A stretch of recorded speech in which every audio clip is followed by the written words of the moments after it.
Cape Cod Cthulhu is a 2025 indie film produced by Frank Durant, directed by Mark Polonia, and it has just come in the mail. Without all the usual SRS extras, but this was a cheaper title, and I'm sure SRS isn't immune to the current terrible economy. The cover art is pretty cool. The in-film monster is CG and always either obscured by fog or water effects. I dig the wacky design and the execution is fine. If you've been following Polonia in the past decade, maybe more, there is a group of Polonia pals that are in the majority of his films. Many are here too. I think it's fun. Polonia is featured as well, his acting is fine, and his part is one of the better parts of the film. There is a reoccurring clown news channel, nice little quirk.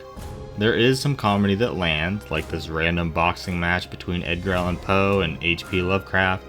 Sadly, it goes on long enough to lose its humor. Music is decent and pretty fitting, even elevates some scenes.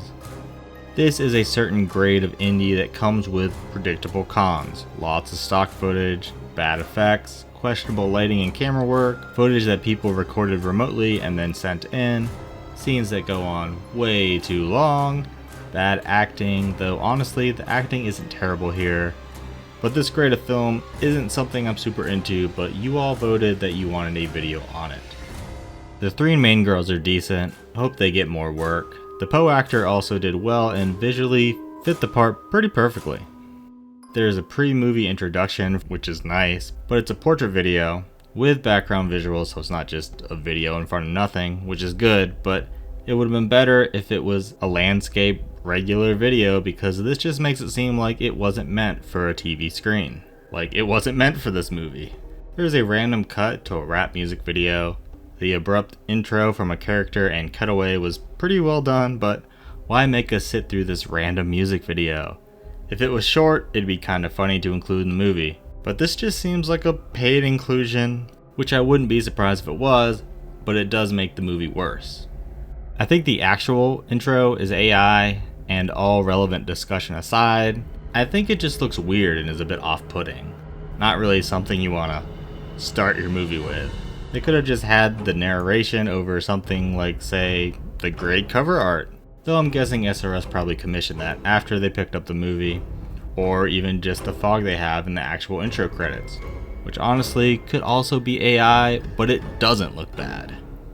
There's a part where the three girls are reciting lines in their bathing suit and it goes on so long. I want to give the movie the benefit of the doubt and hope that it was to build up tension and not just to pad out the runtime. This blood effect. The girls and the pitch are the two best parts.